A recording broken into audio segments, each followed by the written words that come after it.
because that's not pulling together. You're supposed to build together on your marriage and relationships and stuff. But now, however, I know a situation that is going on. I'm not going to mention no names or anything. We're all grown. Let's just take, for an example, adult porn.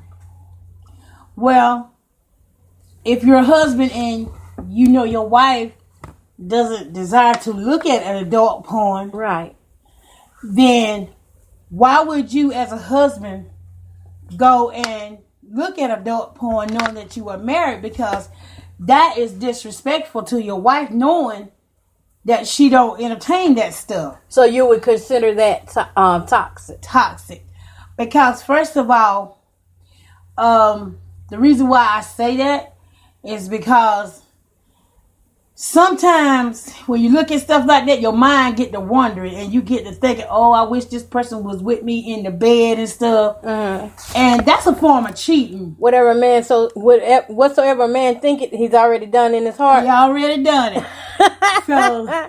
And that's a form of cheating. And another thing is, like I said, you shouldn't be doing it anyhow if you're married. Now, if you're single, that's a different story. If that's what you do, then that's what you do. But as a married couple, you got to come together at some point. If you're a husband or you're a wife doing it, you got to come together and say, well, hey, I can't disrespect my husband. I can't disrespect my wife by looking at something that he or she don't like and stuff, you know. You got to come together on agreement. Find something that you can do together to keep the relationship alive other than the porn. Okay, so at what point does a woman leave a man when she realizes that this marriage is toxic? When that man is steady verbally, emotionally, and mentally abusing you. Emotionally, he can be putting you down, turn your feelings up, and have you thinking that you way down here, that you way down low. When the Bible tells us that we're wonderful and fearfully made, no one should put you down in a relationship. Another thing is, if that person in the relationship, whether it's a he or she, if they don't respect you, then that's the time to really open up your eyes and say, how much more can I take of this? This is time for me to actually move away from the relationship, because chances is that's not who God had for you. Chances is that's something that flesh stepped in and got and stuff. And I'm guilty of that myself. You know, I done that. Okay. I had jumped in a couple of relationships that my flesh jumped in. You know, I actually have a chair over there if you'd like to get that chair. Oh, okay, I'll get it in y'all, a minute. Just give us a second. Hold on, y'all. Let us get a chair for her. Because she's standing here. We at the round table, by the way, tonight.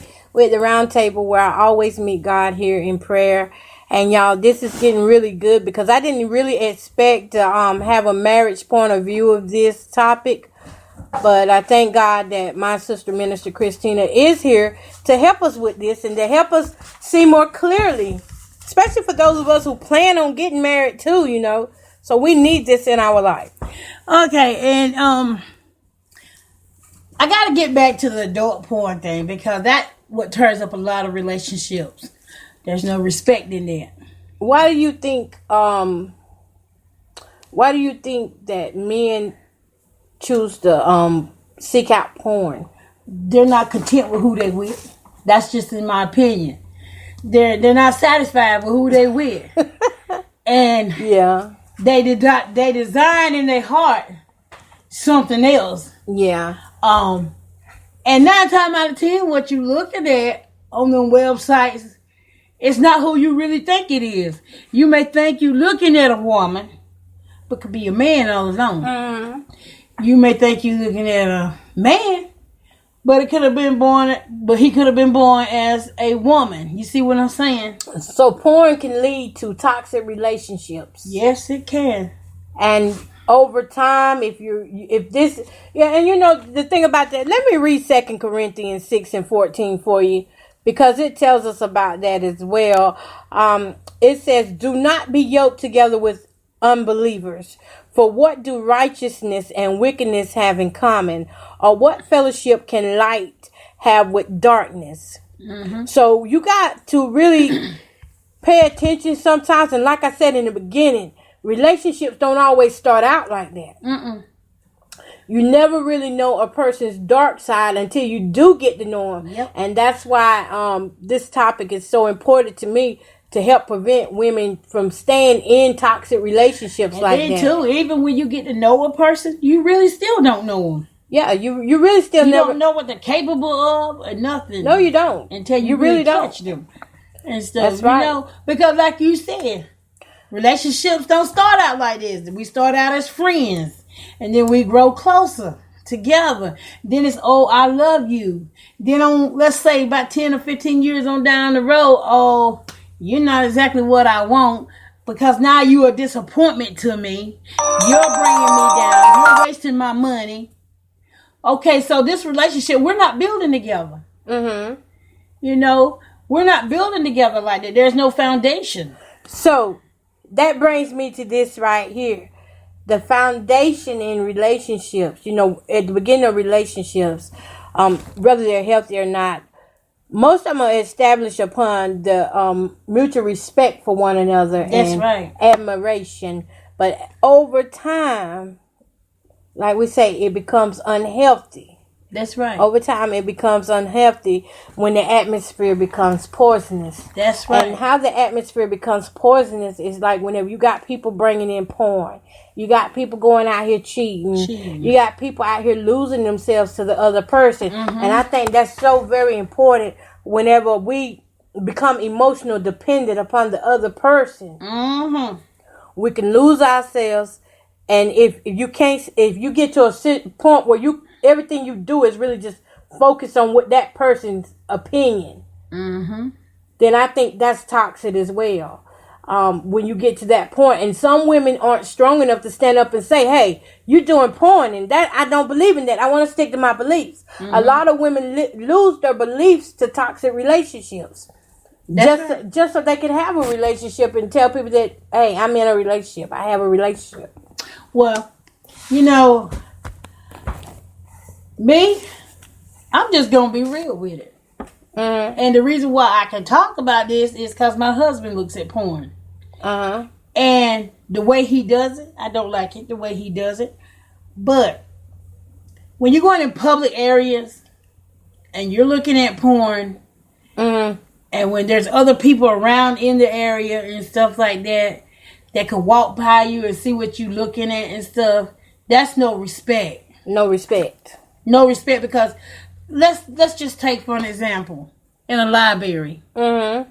You have children that goes to the library, and they're steady walking around in there finding different books and reading and stuff like that. Mm-hmm. Okay, when you go to the library, now I'm just saying this for an example, y'all. I'm just saying this for an example. When you go to the library, you go there either to study or do some type of work or research. Mm-hmm. You don't go there to look at no porn. You don't go there to look at porn. Right. Because, like I said, there's children that are walking around in that library when they come in there. And, you know, let me take you for an example. Mm-hmm. Let's just say you're in a public library and you're looking at porn. Okay, and let's just say such and such brought her kids in there, you know, to check out a good book or a good movie or something like that. Mm-hmm. And they just happen to walk behind the computer where you're using and happen to glance. And they seeing naked women's on a computer. What is that? Disrespect. That's disrespect. And I do believe if you have no respect in public, I believe that you should be charged. Right. And you should go to jail. Because those people that are coming in to a public library, and again, y'all, like I said, this is as an example. Mm-hmm. Those people that are coming into a public library, they're coming in there to research. Mm-hmm. You know. Okay, we kind of got off topic here. But that's toxic, though. Yeah, it is. It's toxic. That's very toxic. But going back to the subject, the true foundation is if Christ ain't in your life, you ain't got no foundation. Right. Because if God ain't in the relationship, and I think that's the mistake where a lot of us make, is where we don't invite God into our relationships and stuff. And, you know, we don't consult God and say, well, hey, God, is this the person for me? You know, I have something that I was going to say about that, but it's a little later on whenever I bring that out about that. About the couples who do invite God in, but then you have the one, like we say, that's unequally yoked, that knows what God can do, believes in God, but doesn't turn from his ways. Yeah, so we're going to touch on that a little later on. Okay, so ways to recognize toxic relationships. That's what we're talking about tonight. And our next vocabulary word, y'all, I got candy in my mouth. Hold up. Our next vocabulary word is emotional dependence. And this is, we're going to talk about now the ways that we can recognize early to prevent toxic relationships, to prevent you ladies from stepping out there, getting into a toxic relationship, based upon you're feeling lonely and stuff. So emotional dependence. If you can't stop thinking about someone, if your mood depends entirely on whether your love interest called you today, then you are prone to emotional dependence.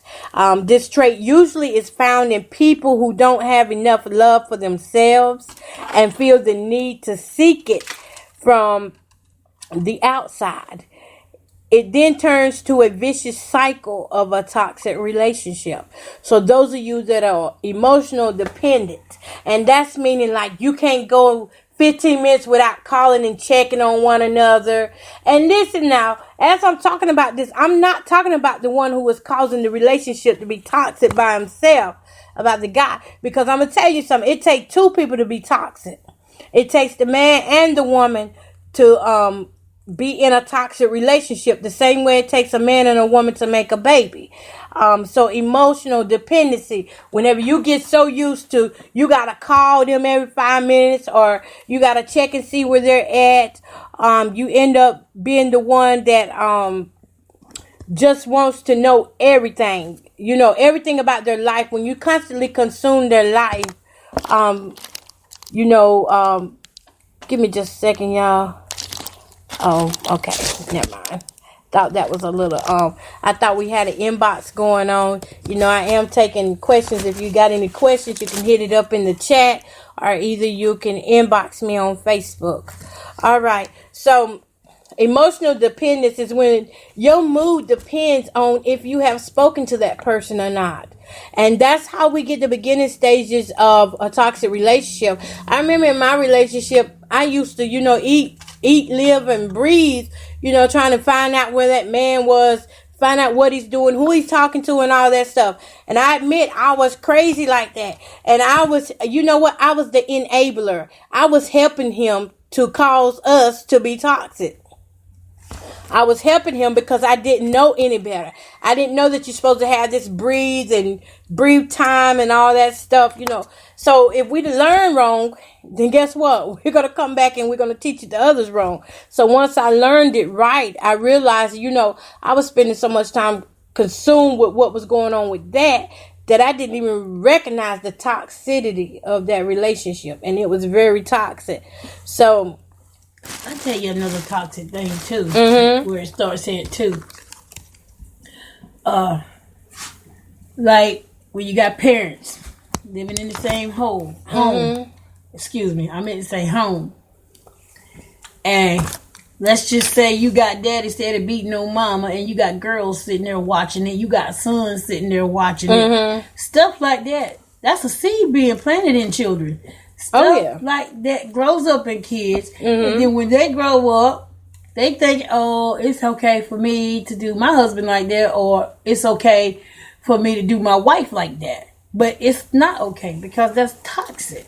Right. We're poisoning our children when we're letting them see stuff like that in the home. And it goes back to that environment thing. the environment. Exactly. And another thing too, when we become emotional dependent